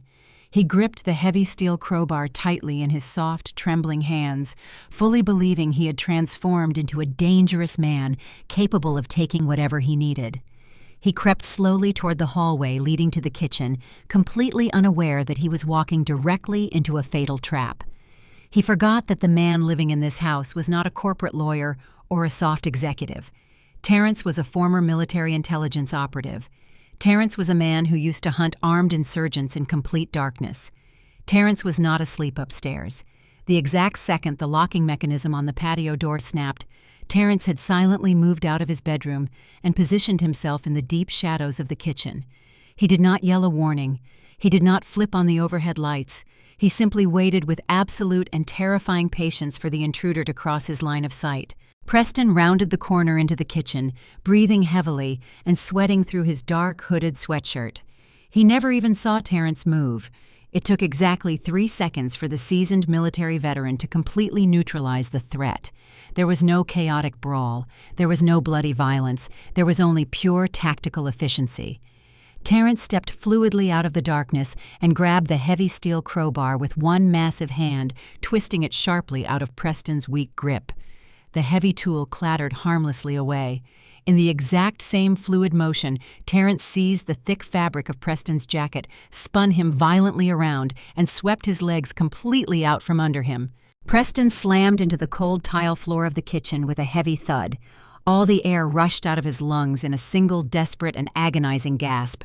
Before Preston could even process the sudden change in gravity, Terrence had his heavy knee firmly planted directly between Preston's shoulder blades, pinning his chest entirely against the hard tiles. Terrence grabbed Preston's right arm and locked it behind his back in a brutal and flawless submission hold. It was a restraint that required zero physical exertion from Terrence, but promised an immediate spiral fracture if the younger man even dared to twitch a single muscle. Preston lay there completely paralyzed, his face smashed against the cold floor. The arrogant chief executive officer was entirely gone, replaced by a terrified and weeping child. He begged Terrence to let him go, sobbing uncontrollably into the dark kitchen tiles. He promised he would give back all the money. But Terrence did not say a single word. He did not offer any mercy or anger.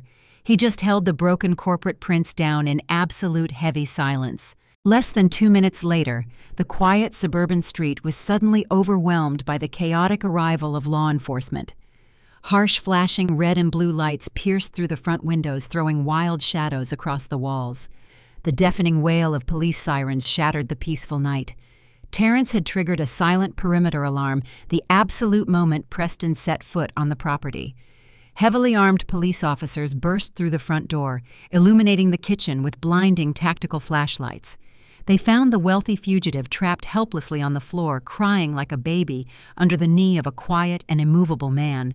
As the aggressive officers pulled Preston off the ground and clamped heavy steel handcuffs securely around his wrists, the crushing and permanent reality of his situation finally settled deep into his bones.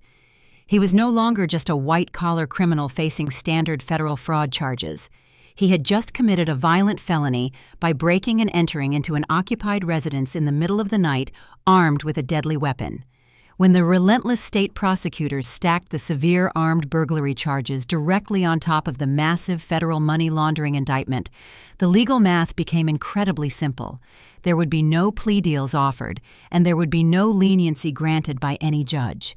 Preston Kensington was going to spend the rest of his natural life locked deep inside a maximum security federal prison. The golden child of the Kensington Empire was officially and permanently destroyed. The morning sun was just beginning to hit the glass of my corner office when my private line started ringing. It was not a number I recognized, but I knew exactly who was on the other end.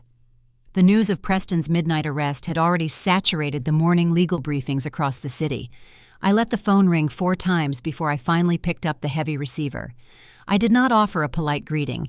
I just listened to the ragged and heavy breathing on the other side of the secure line. When Richard finally spoke, his voice was completely unrecognizable. The booming, arrogant patriarch who had confidently threatened to destroy my entire career just 24 hours ago was completely gone. In his place was a broken and terrified old man. He did not issue any demands. He did not threaten me with bar tribunals or fabricated perjury charges. He simply begged. He pleaded with me in a pathetic, trembling whisper to help him save his golden boy. He knew the federal money laundering indictment was a massive and complicated problem, but the armed burglary charge was a definitive and permanent death sentence.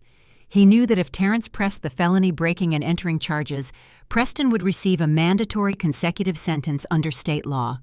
Preston would never walk out of a federal penitentiary alive, and Richard knew it with absolute certainty. He sobbed heavily into the phone, completely abandoning his pride and his dignity. He begged me to talk to Terrence right away. He begged me to convince my brother-in-law to drop the home invasion charges, claiming it was just a terrible misunderstanding driven by temporary panic. I sat back in my heavy leather chair, staring out at the waking city below. I let his desperate tears wash over the phone line, feeling absolutely nothing but a cold and profound emptiness. I calmly reminded him that his precious son had broken into a house where my 7-year-old nephew was sleeping, while armed with a solid steel crowbar. I told him that panic did not ever excuse violent intent. Richard kept crying loudly, offering me large sums of money, offering me the entire family estate, offering absolutely anything I wanted if I would just make the burglary charge disappear. He was ready to give up his entire financial empire for the boy he had completely ruined. I let him bleed out on the phone for a few more long minutes, letting the sheer crushing weight of his complete failure destroy whatever remained of his ego. Then I told him to stop crying. I told him I was willing to make a deal, but it was not going to cost him money. It was going to cost him loyalty. I laid out the strict terms with the clinical precision of a corporate executioner. I told him that I possessed the influence to convince Terrence to withdraw the victim impact statement and refuse to cooperate with the local district attorney regarding the violent break-in. I could ensure the armed burglary charge was quietly dropped, leaving Preston to face only the white-collar financial crimes, which carried a significantly lighter sentence in a minimum security federal facility. But the price for that leniency was absolute and non-negotiable.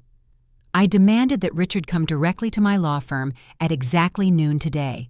He was to bring the original encrypted hard drives, the handwritten banking ledgers, and every single piece of physical evidence he currently possessed. But I did not want the evidence pointing to him. I knew Richard had built a complex legal firewall over the years. I knew he had engineered the offshore routing to protect himself from direct prosecution. But I also knew exactly who had benefited the most from the stolen venture capital. I told Richard he needed to hand over the definitive proof that his wife Diane was the primary mastermind behind the illegal spending and the massive credit card fraud. I demanded the documents proving she had knowingly orchestrated the embezzlement to fund her lavish lifestyle and directed the offshore transfers to hide the theft from the private equity investors. The silence on the phone was absolute and incredibly heavy. I was forcing him to make an impossible and brutal choice. He had to choose between the physical freedom of his golden son and the freedom of his devoted wife. I knew he would not hesitate for a single second. Richard Kensington only truly cared about his own legacy, and Preston was the sole remaining heir to his twisted kingdom. Diane was entirely expendable in the grand scheme of his survival. I told him that if he delivered the evidence proving Diane was the architect of the financial collapse, I would save Preston from the violent felony charges. I told him he had exactly 3 hours to gather the physical files and walk into my main conference room. I made it perfectly clear that if he was even 1 minute late, or if the files were incomplete, I would hang up the phone and let Preston rot in a maximum security cell for the rest of his natural life. I did not wait for his answer or his excuses. I simply placed the receiver back onto the cradle, severing the connection entirely. I knew he would come. He would betray his wife just as easily and ruthlessly as he had tried to betray me.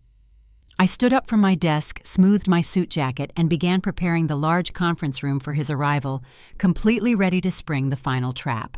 Richard did not wait until noon. He burst through the heavy glass doors of my law firm at exactly 9 o'clock in the morning. He completely ignored the confused receptionist and marched directly into my main conference room. He looked entirely destroyed. The pristine tailored suits and the arrogant posture were completely gone. He wore a wrinkled dress shirt, and his eyes were wild with severe sleep deprivation and pure, unadulterated panic. He walked straight to the large mahogany table and slammed a small silver USB drive onto the polished wood. The sharp metallic sound echoed loudly in the quiet room. He pointed a trembling finger at the small device, breathing heavily, as if he had just run several miles. He told me that every single piece of evidence I requested was on that drive. He stated that the digital files contained all the private emails, the hidden banking ledgers, the offshore authorization signatures, and the direct communications with the Cayman Island banks. He did not hesitate for a single second to throw his wife completely under the federal bus. He reached into his leather briefcase and pulled out thick stacks of printed documents, throwing them frantically onto the table next to the drive. He brought copies of her personal bank statements, highlighting the massive luxury purchases and the illicit transfers. He detailed exactly how she had set up the shell companies using her maiden name. He was practically hyperventilating as he constructed the perfect federal prosecution case against his own wife. His voice grew loud and frantic, echoing off the glass walls as he laid out the entirety of her guilt. He claimed that Diane had manipulated the corporate accounts from the very beginning. He said she was the one who demanded the lavish lifestyle and explicitly forced Preston to move the venture capital to cover her massive credit card debts. He paced aggressively around the room, waving his arms in desperate, furious motions. "She is the true mastermind," he roared, his voice cracking with absolute desperation. "She orchestrated the entire financial collapse to fund her own greed. Take that drive straight to the district attorney right now. Arrest her. Lock her away forever." He stood there panting heavily, completely stripped of his dignity, offering up his wife as a sacrificial lamb on the altar of his own massive ego. He looked at me with wild, terrified eyes, entirely willing to sacrifice the woman he had slept next to for over a decade, just to protect his own genetic legacy and keep his golden boy out of a maximum security prison. The sheer and brutal ruthlessness of his betrayal hung heavy in the cold air, proving once and for all exactly what kind of monster my father truly was. I stood perfectly still, letting Richard's desperate screams echo through the large conference room. He was panting heavily, staring at me with wild eyes, fully expecting me to take the silver drive and validate his ultimate betrayal. I did not reach for the evidence. Instead, I reached out toward the sleek communication console resting in the center of the mahogany table. I pressed my finger firmly against the intercom button and held it down for 2 full seconds. A soft chime echoed through the room. Then the heavy frosted glass door of the adjoining side conference room slowly clicked open. Richard turned his head in confusion. His confusion instantly dissolved into absolute paralyzing horror. Diane walked slowly out of the shadows of the side room. She was wearing a dark, elegant coat, her face pale and entirely void of expression. She did not look like the dramatic weeping woman from the restaurant or the bar tribunal. She looked like a ghost. I had invited her to the firm at exactly 8:45 this morning under the strict pretense of discussing her personal bankruptcy protection and safeguarding her remaining assets. I had seated her in that adjoining room with the internal audio feed turned entirely on. She had been sitting there in the dark, listening to every single word. She heard her husband of over a decade ruthlessly frame her for a massive federal crime. She heard him scream for the prosecutors to lock her away forever. She heard him eagerly trade her entire life for the freedom of his golden son. Richard stumbled backward, knocking his heavy leather chair over.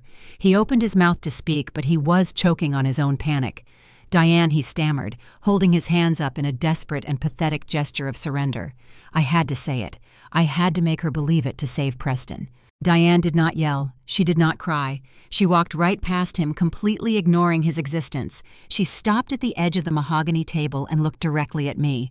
Her eyes were completely dead, and her voice was cold, empty, and terrifyingly calm. She asked me where she needed to sign to officially turn state evidence against her husband.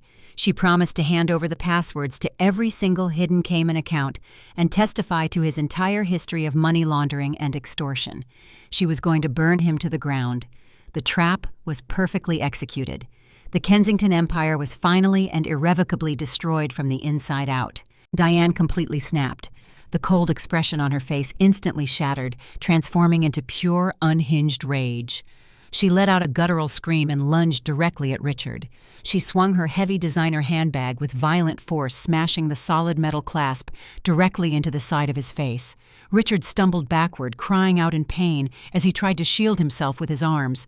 But Diane was relentless. She hit him again and again, screaming that he was a pathetic coward and a traitor. She beat the untouchable patriarch until he was cowering on the floor of the corporate conference room. Panting heavily, Diane turned her wild eyes toward me. She reached deep into her coat pocket and pulled out a small black leather notebook. She slammed the physical ledger onto the mahogany table right next to the silver digital drive. She declared that it was the master ledger containing every single illegal transaction Richard had ever personally authorized. She offered it to me, begging for full legal immunity in exchange for completely destroying him. I stood perfectly still, watching the pathetic display of 2 criminals turning on each other like starved animals. I looked down at the black notebook and then back up at Diane. I told her in a voice completely devoid of sympathy that I did not need her secret ledger. I did not need her immunity deals or her desperate bargains. I pointed a single finger up toward the ceiling corner where a small security camera rested against the drywall. I calmly explained that I only needed the 2 of them in the exact same room, willingly confessing to every single aspect of the money laundering and extortion on my office recording system. The entire violent and damning exchange had been perfectly captured in high-definition audio and video. Before either of them could fully process the absolute finality of my trap, the heavy glass doors of the conference room swung open one last time. A team of heavily armed federal agents marched into the room, followed closely by the lead prosecutor. The agents did not ask any questions. They moved with swift, tactical precision, forcibly separating Diane and Richard and clamping heavy steel handcuffs around their wrists. I watched in total silence as the Grand Kensington Empire was finally dragged away in chains. The final act of the Kensington Empire did not take place in a towering glass boardroom or a luxury penthouse.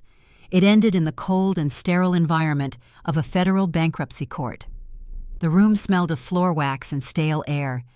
Richard sat at the defense table looking completely hollowed out. His expensive suits hung loosely on his shrinking frame. He was no longer the terrifying patriarch who controlled the city. He was just an old man waiting for the final blow.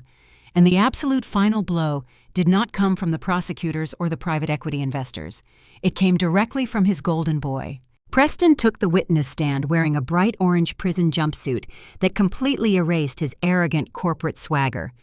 The federal prosecutors had offered him a highly restrictive plea deal, in exchange for a slightly reduced sentence and a transfer to a lower security facility. Preston had to publicly testify against his father on the official court record. And Preston did exactly what Richard had taught him to do his entire life. He protected himself at all costs. He sat in the witness chair and completely dismantled his father. Preston wept openly, wiping his nose on his sleeve, claiming he was just a terrified pawn in a massive criminal syndicate. He swore under oath that he never wanted any part of the money laundering or the corporate extortion. He told the judge that Richard had emotionally abused him and threatened to completely destroy his life if he did not sign the fraudulent banking ledgers. Preston laid every single crime, every stolen dollar, and every ruthless decision squarely at the feet of his father. Richard sat completely paralyzed at the defense table, staring in absolute horror as the son he had sacrificed his own wife to protect ruthlessly fed him to the federal wolves. The presiding judge listened to the testimony with a stern and unforgiving expression. He did not show a single ounce of mercy to the fallen billionaire. After reviewing the mountains of evidence, the judge delivered the final ruling with the swift and brutal strike of his wooden gavel. The judge declared the total and immediate liquidation of the entire Kensington estate. Every single hidden offshore account was completely seized. Every corporate asset was frozen and immediately transferred to the primary creditors. The judge then specifically targeted Richard's personal wealth, ensuring there would be no secret retirement fund waiting for him after his prison sentence. He ordered the immediate confiscation of the massive family mansion, the luxury vehicles, the private art collection, and the personal holding companies. Richard was completely stripped of his wealth, his legacy, and his freedom in a matter of minutes. As the heavily armed federal marshals stepped forward to pull Richard out of his chair and escort him away to a concrete holding cell, he looked back at the empty courtroom. He had spent his entire life building an empire on lies, intimidation, and greed. Now he was leaving the courthouse in handcuffs with absolutely nothing to his name. The Kensington dynasty was completely and permanently erased from the world. The federal marshals allowed Richard one final moment in the sterile courthouse hallway before transporting him to the main holding facility. I stood near the heavy wooden doors watching him. The untouchable billionaire was completely gone. He was heavily shackled, his wrists bound by thick steel chains. His face was pale and covered in a cold sweat. When he saw me walking toward the exit, he desperately lunged forward. The heavy chains rattled loudly as the marshals instantly jerked him back. He began to weep. It was a pathetic and hollow sound echoing off the marble walls. He begged me to help him. He completely abandoned whatever tiny shred of pride he had left. He cried out that they had taken absolutely everything from him. His bank accounts were empty. His properties were gone. He did not even have enough money to secure a basic public defender for his upcoming criminal sentencing. He looked at me with red, swollen eyes and begged his own daughter for some spare change. He pleaded for just a few dollars to make a phone call or buy a decent meal before they locked him away in a concrete cage. I stopped walking. I turned around and looked down at the broken man cowering on the hard marble floor. I felt absolutely no pity. I felt no anger. I only felt a profound and quiet emptiness. I reached into my coat pocket and slowly opened my leather wallet. Richard's weeping suddenly stopped. A tiny, pathetic glimmer of hope flashed in his tear-filled eyes. He truly believed that my family loyalty would finally override my logic. He thought I was going to write him a check or hand over a stack of high-denomination bills to save his dignity. I reached into the billfold and pulled out a single crisp piece of currency. I held it up in the bright fluorescent light of the hallway. It was a $2 bill. I did not say a single word. I simply let the green paper slip from my fingers. The $2 bill fluttered slowly through the cold air, floating down until it landed softly on the marble floor, right next to his chained shoes. It was the absolute exact valuation of his entire existence. I closed my wallet, turned my back on him, and walked out of the courthouse directly into the bright morning sun, leaving Richard Kensington entirely alone in the dark. Richard stared down at the green paper resting on the cold marble floor. His heavy steel chains clattered as he violently shook his head, unable to comprehend the gesture. He looked up at me with wild, desperate eyes, searching my face for any trace of the daughter he thought he could always manipulate. He found absolutely nothing. I looked down at him and spoke, my voice echoing with icy, absolute finality in the empty courthouse hallway.